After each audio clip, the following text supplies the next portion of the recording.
I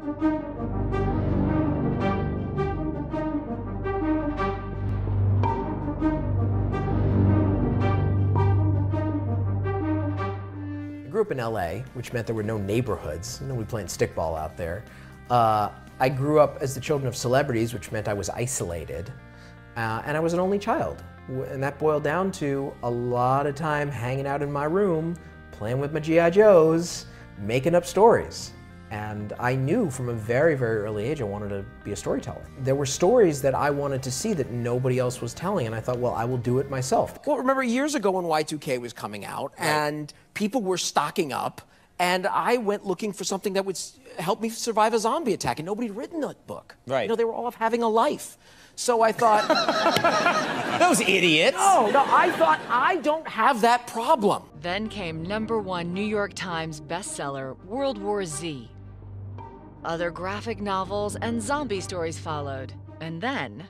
So you're always looking for new lessons. And I start playing Minecraft with my kid and I realize, oh my God, this game teaches you everything. What is it? What do you mean? It teaches you planning, it teaches you preparation, it teaches you how to recover from failure. What does Tetris teach you? Anger management? Leading up to writing about a utopian, eco-conscious community called Green Loop. Based in the Pacific Northwest, we knew we needed to lure him here. But then, there was this thing. Comes to coronavirus, I have to think about who I can infect. And so should you. So practice social distancing. Avoid crowds, wash your hands, keep 6 feet away from people, and if you've got the option to stay home, just stay home. So we'll settle for a screen visit. Spokesman-Review senior editor Carolyn Lamberson joins us on the screen as we welcome Max Brooks to the virtual Northwest Passages stage.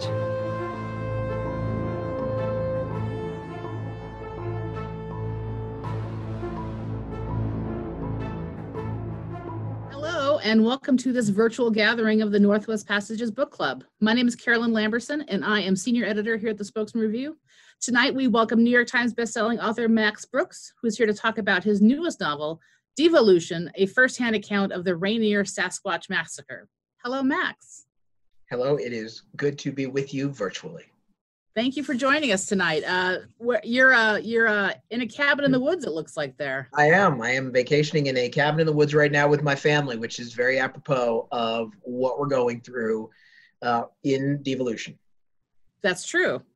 So I'm hoping that most of our readers have had a chance to read the book, but in case they haven't, I'll just do a brief plot synopsis. There's this eco community that is outside the Seattle area near Mount Rainier, and they're living their life and their high-tech utopian dream, and then Mount Rainier erupts and causes death and destruction, and also sends a troop of very nasty creatures toward the village, and chaos ensues.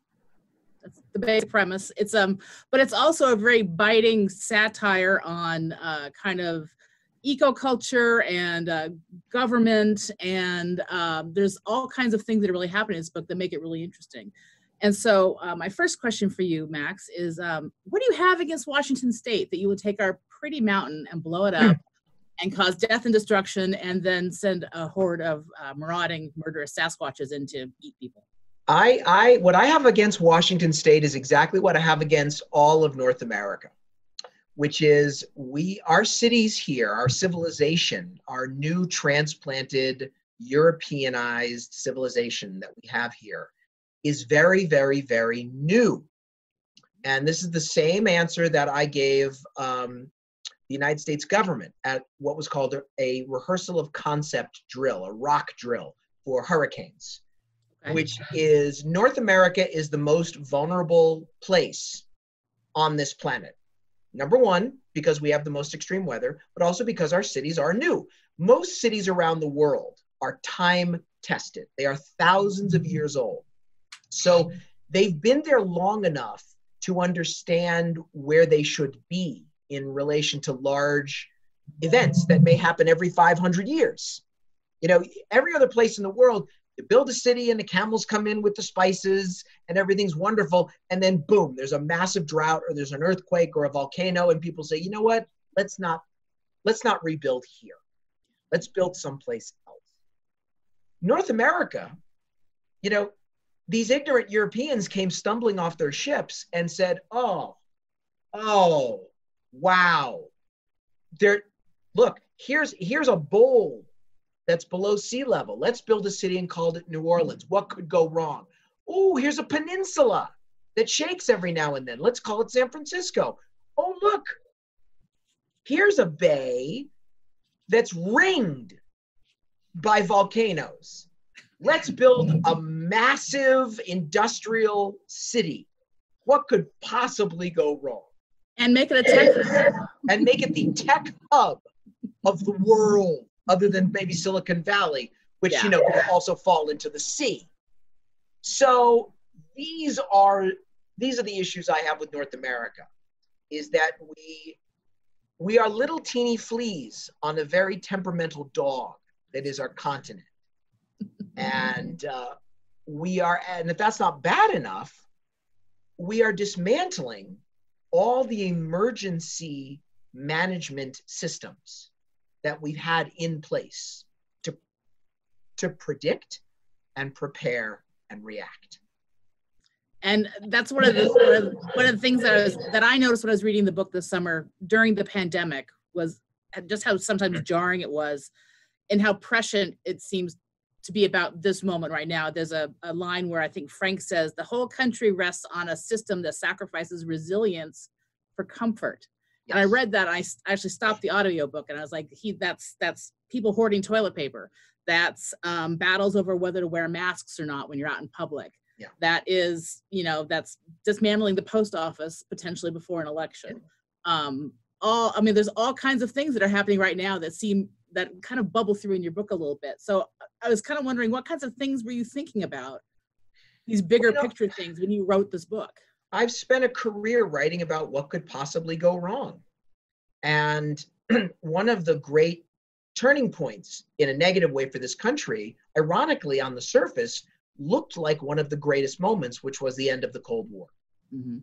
And there really was this moment culturally in the United States where we believed, in the words of historian Francis Fukuyama, that it was the end of history, that the great challenges that face humanity are over, and we are in a new age, an age of perpetual peace and prosperity. And Starfleet is right around the corner. And you can see that. You can see that from the government level, where all these backstop systems that were designed to protect us are being dismantled because they're too expensive and nobody wants to pay for it. You see it in the tech industry, which stopped doing things that made life better, like air travel, vaccines, refrigeration, and started doing things that made us more comfortable, like watching television on a pocket phone. That was a great moment at the height of the Iraq War, when Americans and Iraqis were dying and the entire world order was coming apart because of this black goo that we've been addicted to. Instead of America's brightest minds trying to figure a way to break this horrible addiction, you got this turtlenecked fraud, this P.T. Barnum, saying you can now watch The Office on your phone. That was the great moment that science and technology gave us during the Iraq War.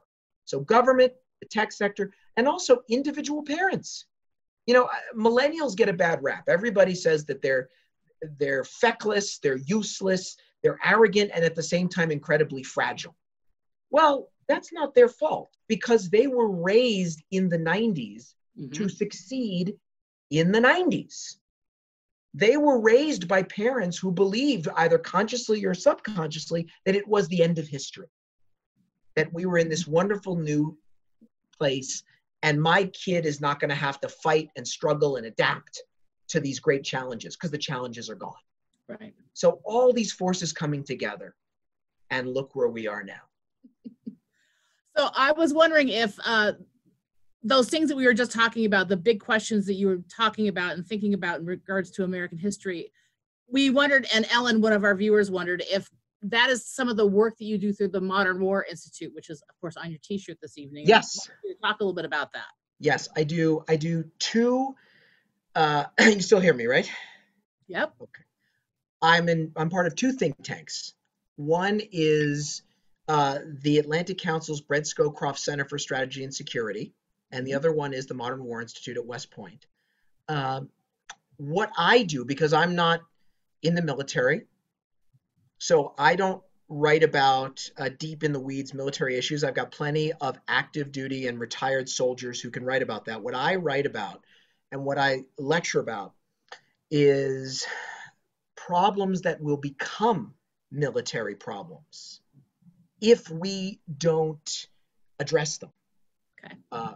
Economics and social and environmental, because it's a long way before people pick up guns. And I always say that, and this is a problem with American history because we are so isolated from the rest of the world, and we don't really notice, we don't really care. And what is round one for us in a conflict tends to be round seven for the other guy. We all woke up on 9/11 thinking, oh my God, this horrible jihad has been declared on us. Well, that jihad was declared a decade ago. We just didn't notice. So my job is to look at all these potentially bubbling issues and say, wait a minute, before we call in the army, we need to handle this by other means. Great. So got a judging from the acknowledgments of this book, this began life as a movie idea. Is that right? Yes. I was wondering if you could tell us a little bit about the genesis of the story and how you went from movie to book and potentially movie again. Many years ago, I sold a movie idea to a gentleman named Thomas Tull, who started a company called Legendary. The Legendary that gave us movies like the Dark Knight movies and the Godzilla movies and Pacific Rim. And it all started with this guy, Thomas Tull, who is a billionaire and also and a legitimate genius, because there are people who are rich and successful, but who just sort of won the lottery. Mm-hmm. He's not. He's a genuine student of the world, and nothing escapes him. Perfect example, he wants everything to make sense. Like even the Batman movies, he's the guy who thought up, well, wait a minute, all these ideas, all these Batman products, you can't design and test them. Somebody would know. But if you make them Pentagon bids that failed and they're just sitting in a warehouse, nobody's going to miss them. They're already designed. They're already built. See, that's the way Thomas's mind works. He also loves creatures. So many years ago, I went to him and I said, I got an idea for a Bigfoot movie. I don't know if you're interested. And Thomas said, wait a minute. He got up, he ran out of the conference room, and he came in with a giant plaster cast of a Bigfoot footprint given to him by Jeff Meldrum. That's awesome. So I pitched him the idea. He loved it. He paid me to write a synopsis. We then hired a director, a screenwriter, creative executives, and it went into what's called development. And the movie never really went anywhere. And quite frankly, I wasn't that disappointed because it was going in a direction very different from my original idea. So when the project was shelved, I didn't shed too many tears. Right. But then years passed, and I did other things. And my wife kept saying to me, why don't you're always talking about this Bigfoot idea. Go to Thomas and ask for the book rights back. And I did. I went and I said, Thomas, can I just have the novel? Just let me write the book. You can keep the movie rights, TV, video game, whatever. Just keep it. I just want the chance to write a book that portrays my original vision. And God bless Thomas. He was like, go for it. Cool. That's why he gets my initial thank you. So, and then the book came out, and now Legendary wants to make a movie again. So, who knows? Movies can take forever, but it's nice to see renewed interest from Legendary. Right. So, how true is the end product book to your original screen treatment? Was it all about an eco community in Mount Rainier? Yes. Yes. Okay. Because one of the reasons Thomas and I always gelled so much is we both have as much as we love the fantastical, we also have a logical side of our minds that is always trying to make sense of stuff. So when I was pitching the idea, Thomas was like, so it's Bigfoot. Why didn't somebody just whip out a gun and shoot it? And I said, well, it's an eco community. Right. Full of And vegetarians who don't like to kill right. things. And he's like, well, but if they're hippies, they would grow their own food. And I'm like, they're not hippies. This is a tech eco community. These are not hippies. These are not dirty, filthy flower children. These are professors and lawyers. These are the people from the Upper East Side of Manhattan who've Right. come out here to live their urban lifestyle in the wilderness, and the new technologies allow them to have their cake and eat it too. And that's when Thomas is like, okay, that works. It's logical. So, the book is not only a monster story, but it's also a volcano story. And you're just a few years younger than I am. You were probably 8 or 7 when Mount St. Helens erupted. Did you remember that happening when you were a kid? And did you think about that Yes, and very much. internalized it? And this goes to the heart of my research, because I research everything. I spend years and years and years studying something before I ever start writing. And sometimes the research is cosmetic, the name for something, or a plant, like when I talk about the mushrooms there, some of them are purple, doesn't really change the plot. Right. It's a little extra verisimilitude. But then there is research that can change everything. And that was a very important point, because initially when I wrote the movie idea, I envisioned the Rainier eruption as a new version of Mount St. Helens. This sort of massive explosion up into the sky of ash that just turned day into night. And then when I did the book and I started to interview real volcanologists from the USGS who are predicting Rainier's eruption, who have studied Rainier, they told me those are two completely different volcanoes. The danger of Rainier is not a massive blast. The danger are the lahars. Right. All that snow and ice suddenly liquefying and doing a Pacific Northwest version of Armero in Colombia. And then I downloaded the USGS map of the predicted Rainier eruption. It's not secret. I mean, it's all public domain. It's all out. Anybody living in the path of Rainier should have this map on their wall and see if their town is in the path. And so that research dictated not only what the eruption would look like, but also where I would have to put Green Loop. Right. Because where would I put this town that it would be safe, but at the same time completely cut off? And that took a lot of work. So where is Green Loop? Because you're kind of cagey about that in the book. You don't really tell us. I'm gonna say where it is, but I can tell you that I initially planted it in a place that was aided by topographical scans, satellite imagery, Google Earth mapping.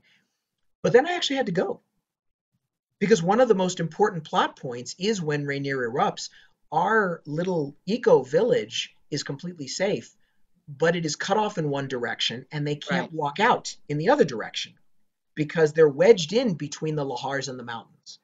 Well, I had to make sure that's true, because every book I do, no matter what I write about, I always live in fear of somebody busting me and saying, wait a minute, I've lived what you write, and I can tell you from firsthand experience, you're full of it. So I have to make sure to do everything as close as I can to what I write about. So I had to go there. And I can tell you with absolute certainty that you can't just not walk out. You can't even walk in. Mm-hmm. Because I tried, and I'm an experienced hiker with the right gear. And I can tell you that was very risky. I probably would have made it in and out, but if I had slipped, if I had stepped through a crack I didn't see, I would have been in very serious trouble, because no one was coming to save me and there was no cell reception.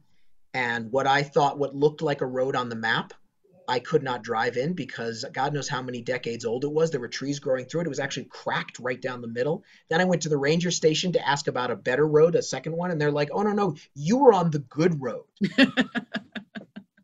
So, yes, I can tell you that where I placed Green Loop is, I don't want to say inaccessible, but guaranteed inaccessible for these type of people. Right. Right.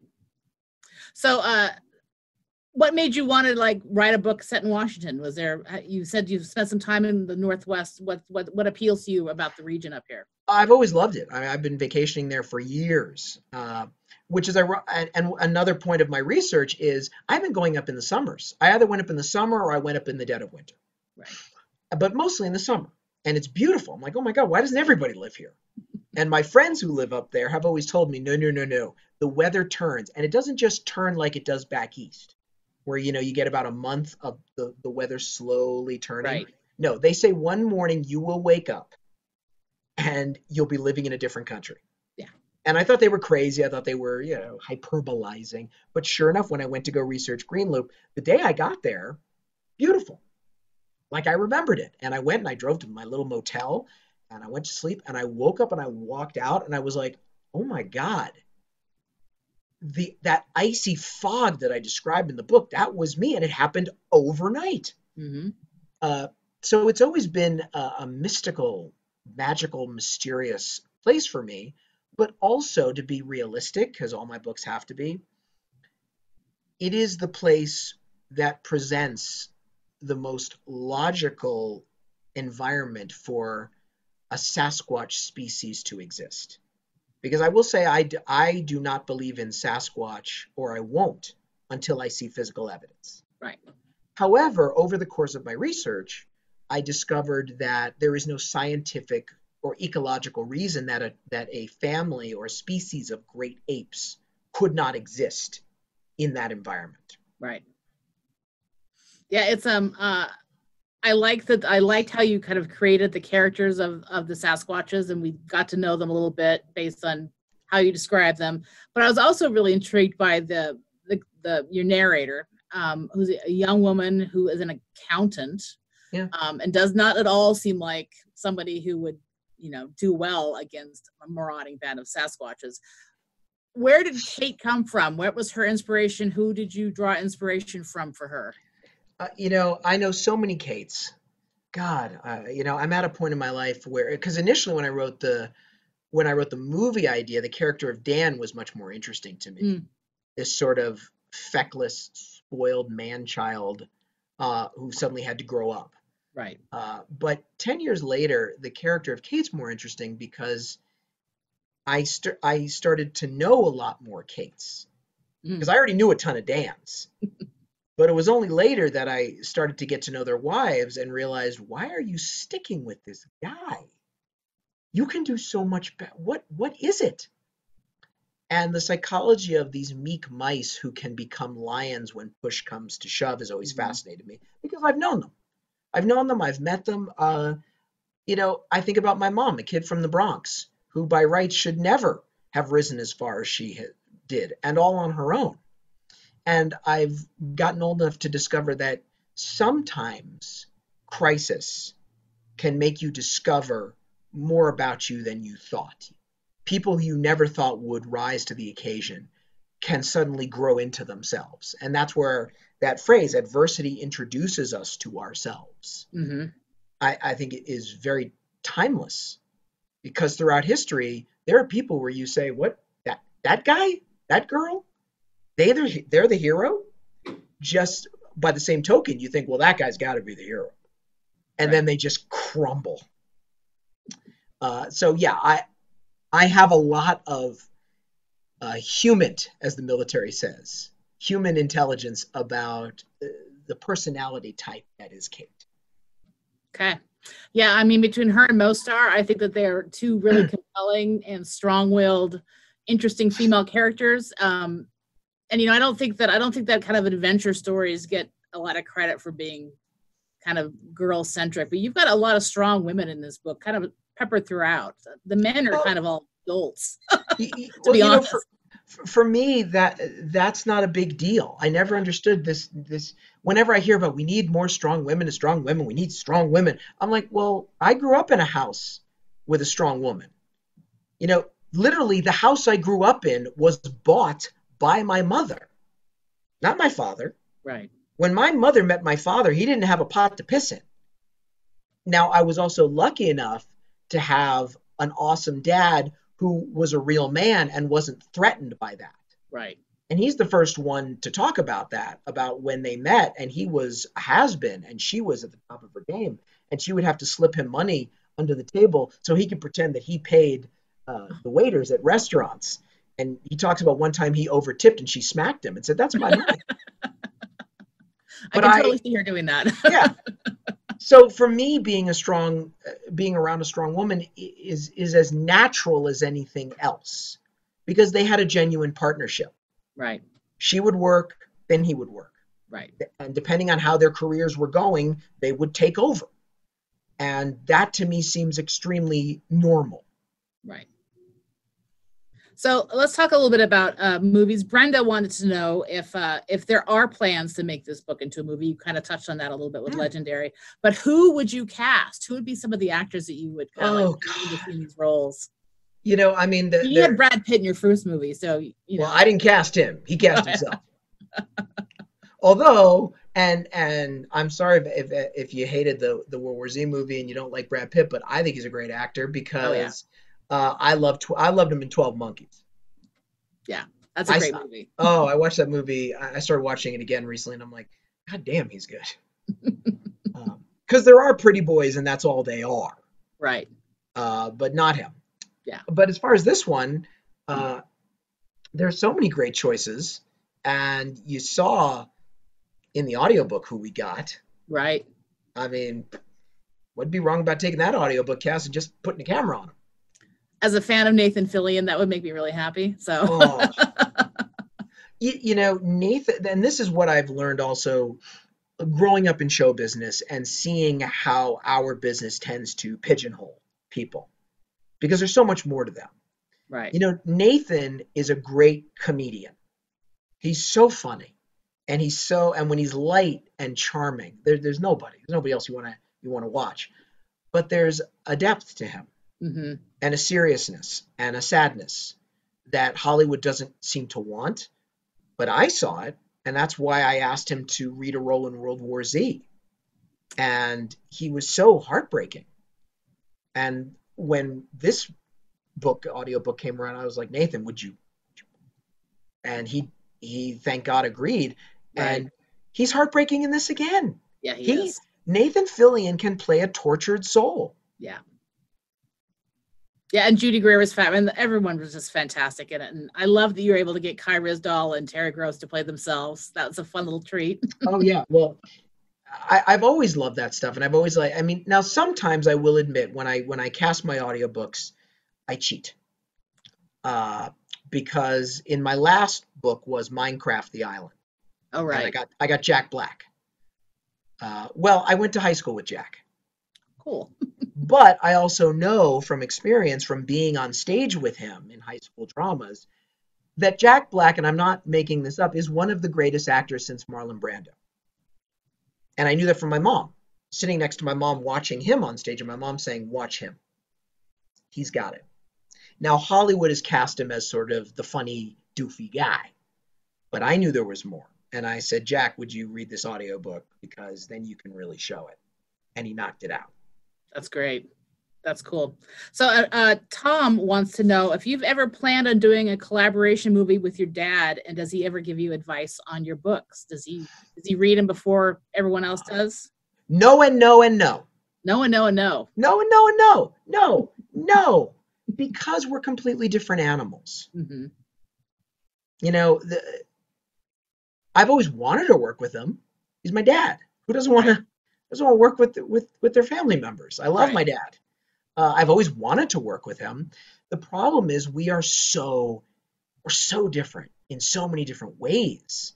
You know, I'm a horror, science fiction, military guy. He's a straight up comedian. Right. So our genres are different. Also, our methods are different. You know, my father is an extrovert. He loves the crowd. He's energized. Even when he writes, he has to have an audience. He has to have a writer's room. Right. At the very least, he has to have a writing partner. And I suspect the reason he never learned to type was so he could always have a typist in the room that he could entertain and get the instantaneous laughter from someone typing. So he needs that. Whereas Right. I am a hermit. I don't write well unless I'm alone in a room. When I was a writer on Saturday Night Live, the only time I was ever any good was when I could hide in the archive room by myself Oh, and work. And then it was like my brain switched on. I was like, okay, I can work. So no, we're completely different. The only time we ever worked together was recently when we did our COVID-19 public service announcement. I like that. I saw that one. It was really good. Yeah, because that was organic. That was a son not wanting to infect his dad Right. and telling other people, hey, this isn't a hoax. And even if you get it and you're okay, you can infect someone who is much more vulnerable. So that was the only time we've sort of really worked together since I was a little boy in one of his movies. But I think that, that is just who we are. Right. We're just different animals. But as far as advice, and I will say this, Tom, right? Tom asked me this question. Yes. Tom, he did give me great advice just by example, because there's a lot of assumption that being the child of Mel Brooks and Anne Bancroft, that I grew up with this insanely privileged life. And some of that assumption is very true, but not how you would imagine it. There wasn't a lot of parties. I didn't, they weren't celebrities in that sense. They weren't the Kardashians. These were World War II generation parents. Right. What I got from them was the work ethic, the idea that this job is a job, and you got to do it every day. Right. And you can't wait for divine inspiration, and no one's going to hand you everything. You have to work as hard as any bricklayer every day. And also, I got to watch them be resilient. Mm. And what I mean is, in our business, in the business of entertainment, and I don't care who you are, you fail more than you succeed. And you fail publicly. And most people sort of look back at my dad and my mom and think, oh, they've had these great illustrious careers. But I was there. And they failed more than they succeeded. My father would work for years to make a movie which would just bomb and nobody went and saw it.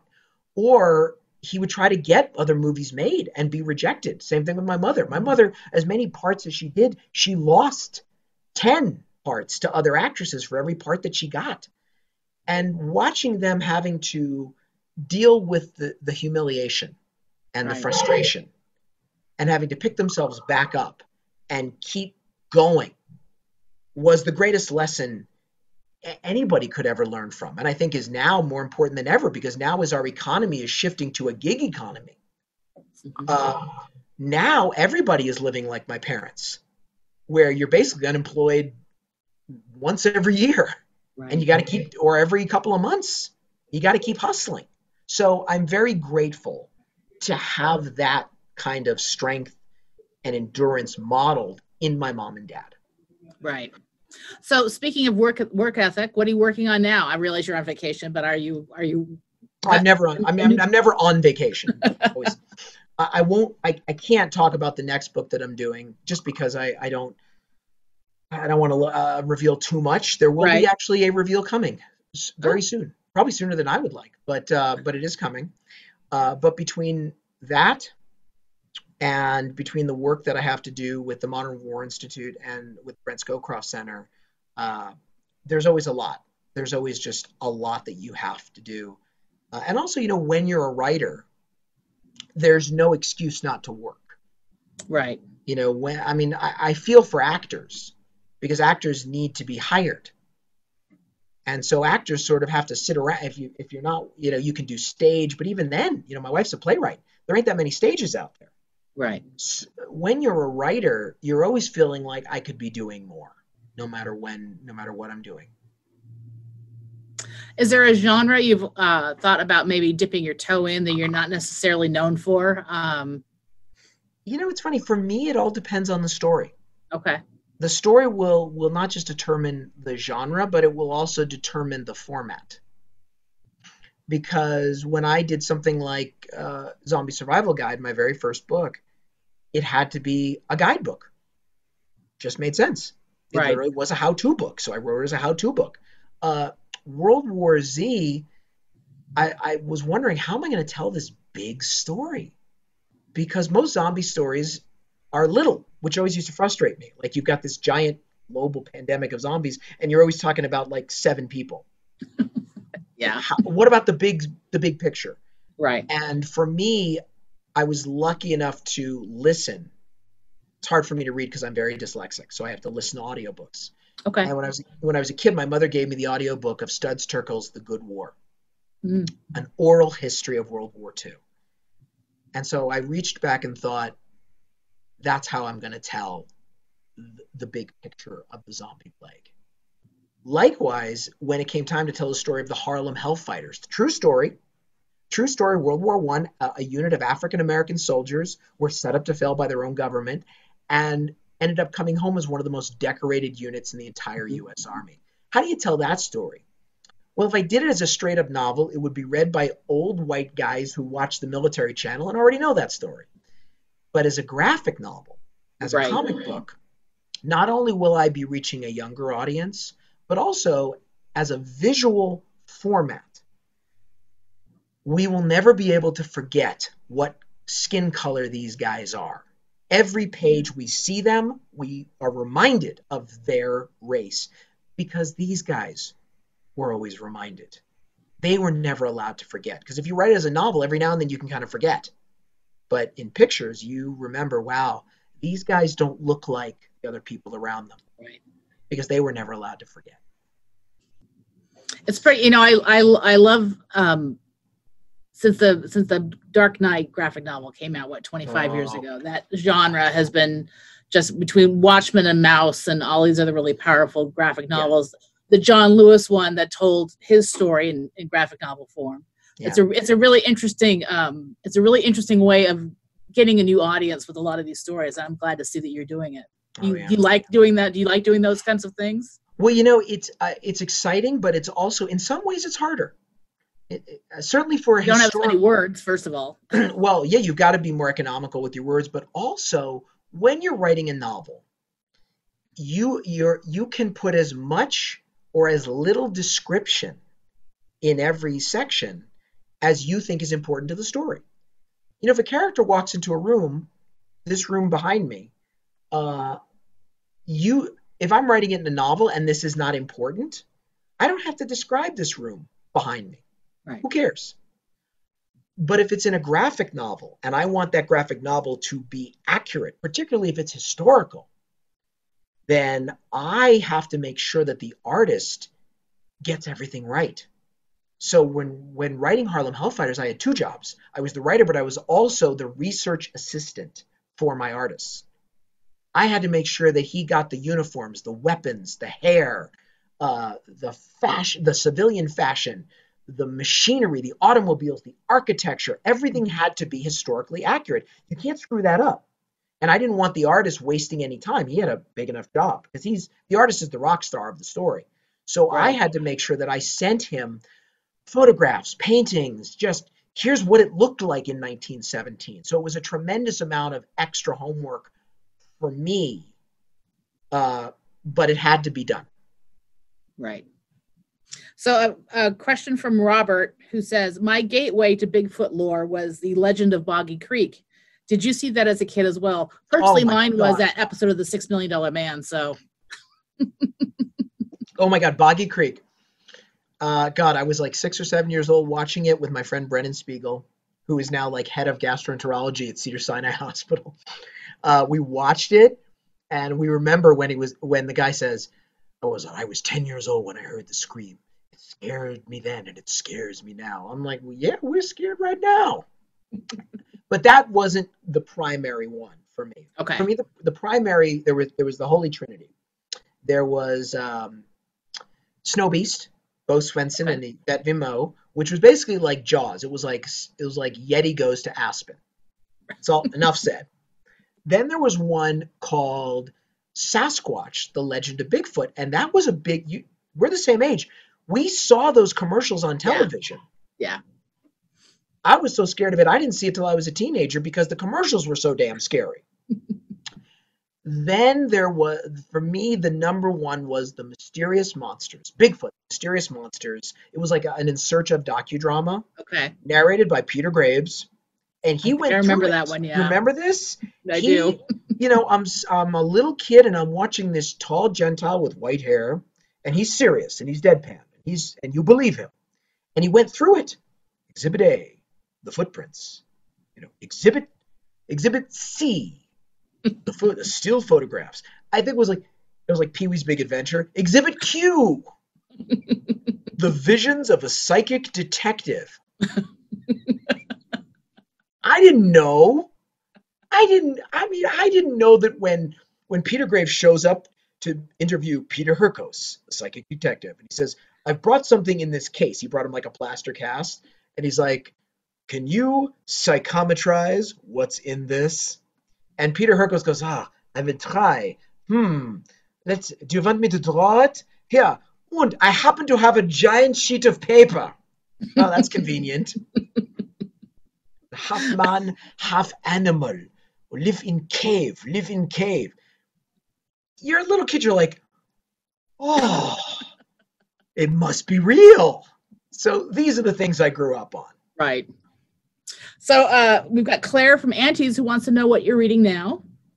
Oh, okay. I haven't. Well, I just finished. A great book, true story, about a group of Japanese survivors on an island in World War II. And I've read a bunch of that. The first one I read was about the guy the Japanese Special Forces guy. I think it was called No Surrender, and he was on that island until like 1975, and it was like just him. Wow. This one, they're on the island until I think the early 50s, but it's a whole group and one woman. And so it's like Lord of the Flies, because it's not just about this one Robinson Crusoe guy. They're trying to have a civilization, and they still think they're at war. Oh, wow. So their ship is bombed. They swim to shore, and they try to reestablish a colony of the Japanese Empire on this island. And it was fascinating, and I just finished it. So we'll see what's next. I love survival stories. Cool. Well, I could continue this conversation all night long, but I'm sure people have got other things they'd like to do. So I'm going to ask one final question. Yes. At the end of the book, you outline 4 scenarios for what has happened to Kate. Do you know what happened to her? Does it change? You know, for me, it's that is the mystery. You know, it's a little bit of a shout out to one of my favorite movies, Jeremiah Johnson, which turned out actually to be one of the favorite movies of a guy I admired, Les Stroud's Survivor Man.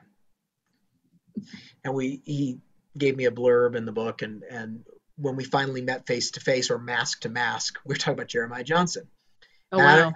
If anyone's ever seen this movie, they remember the song at the end. I'm going to brutally pillage and defame that wonderful song by singing, and some folks say he's up there still. And we don't know how Jeremiah Johnson ends. So that's kind of a shout out to that. We shall see. Well, awesome. Well, I wanted to thank you so much for your time this evening. It's been great talking with you. I've really enjoyed our conversation, and wish you well and a safe vacation. Hopefully the fires clear up and the smoke clears up and you're able to get outside and enjoy yourself. Thank you very much. I'm sorry about the sound kerfluffle. I should have had the headphones next to me, but I understand nowadays everyone has the option of seeing anything they want on the internet. So thank you for taking the time out to talk to me. Of course. And I wanted to just remind our viewers out there, from Max are en route to Aunties, and you'll be able, if you bought the book from them, you'll be able to get one very soon. We're waiting for those to show up, so they'll be here shortly. Thank you, everybody. Please patronize your local bookstores. They are one of the pillars of civilization. They absolutely are. All right. From the Spokesman-Review, good night, everyone. Thank you. Thanks for joining us today. All of our videos and discussions are archived on our videos site, which you can access for free. If you feel compelled to buy a ticket, Please take that cash and instead make a contribution to the Community Journalism and Civic Engagement Fund via the Inovia Foundation. We appreciate your support. Welcome to today's virtual Northwest Passages Forum.